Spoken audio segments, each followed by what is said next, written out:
한국에 체류하는 외국인이 알아두면 도움이 되는 꿀팁. EPS 팁스의 두 번째 시간. 한국의 직급 개념부터 직장 문화와 기본적인 한국식 예절까지 함께 알아볼까요? 한국어를 배울 때 어려운 것 중 하나가 바로 존댓말인데요. 직장에선 특히 더 신경 써야 합니다. 한국의 직장에선 직급 순서에 따라 호칭 표현이 달라지기 때문인데요. 우선 일반적인 회사의 직급은 인턴, 사원, 주임, 대리, 과장, 차장, 부장, 이사, 상무, 전무, 부사장, 사장 순으로 높아집니다. 상급자의 경우 성과 직급, 존칭으로 부르는 것이 일반적이지만 때에 따라 직급과 존칭으로 부를 수도 있습니다. 부장님, 김 부장님처럼요. 동급자의 경우엔 어떨까요? 존칭을 빼고 성과 직급으로 부르면 되는데요. 같은 직급이지만 본인보다 입사가 빠르거나 나이가 많다면 상급자와 같은 호칭을 사용하는 것이 좋습니다. 하급자의 경우엔 동급자와 같은 호칭을 사용하면 되는데요. 마땅한 직급이 없다면 땡땡씨 혹은 땡땡님으로 부르기도 합니다.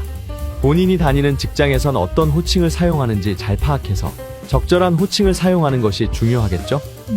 한국 직장에서 살아남기. 그 첫걸음인 직장 내 올바른 호칭 예절 기억해주세요. 호칭뿐만 아니라 기본적인 인사말도 달라집니다. 본인보다 나이가 많은 사람이나 상사를 만나서 인사를 할 때 안녕 대신 안녕하세요. 감사 인사를 전할 땐 고마워 가 아니라 감사합니다 라고 해야 정중한 표현이 됩니다. 또 헤어질 땐 안녕히 가세요 라고 인사하고 손을 흔들기보단 허리를 숙여서 인사해야 합니다. 한국 직장에서는 직책에 따라 상하 관계가 분명하고 위계 질서가 존재합니다. 이는 특히 위험한 기계를 다루거나 안전사고를 방지해야 하는 현장에서 더 두드러지는데요. 조그마한 실수가 큰 사고로 번질 수 있기 때문에 주어진 일을 처리할 땐 정해진 규칙과 상사의 지시에 잘 따르는 것이 중요합니다. 또 일하다가 문제가 생기면 혼자 해결하기보단 상사에게 보고해서 문제를 해결하는 것이 좋겠습니다. 이 외에도 조직 생활하는데 알아두면 좋을 기본적인 한국 에티켓을 알아볼까요? 기본적으로 상대방에게 예의를 갖추기 위해선 상사에게 뭔가를 건넬 때 두 손으로 건네고 받을 때도 두 손으로 공손하게 받는 것이 좋습니다. 열심히 일하고 기다리던 식사 시간. 한국인에게 중요한 건 밥심이라고 하죠. 한국의 에티켓은 밥 먹을 때 특히 지켜야 할 것들이 많은데요. 직장 동료들과 같이 밥을 먹을 때 알아두면 좋을 에티켓도 알려드릴게요. 보통 가장 아랫사람이 물과 식기를 세팅하는데 직급이 높은 분부터 드리면 좋고요. 다 같이 먹는 탕, 찌개류의 음식을 먹을 땐 개인 접시에 담아 상급자부터 드리는 것이 한국의 식사 예절입니다. 이제 먹을 준비가 다 됐으니 먹어볼까요? 잠깐!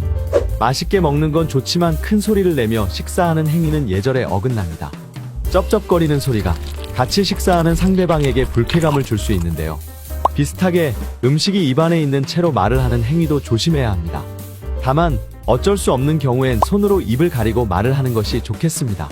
한국에서는 젓가락과 수저를 이용하여 식사를 하는데 다 함께 먹는 음식을 젓가락으로 뒤적거리지 않고 집은 음식은 바로 먹는 것이 좋습니다.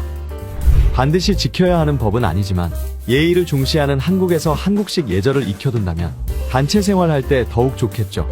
이상 알아두면 사랑받는 다양한 한국 정보 EPS 팁스, 다음에 또 다른 꿀팁으로 만나요.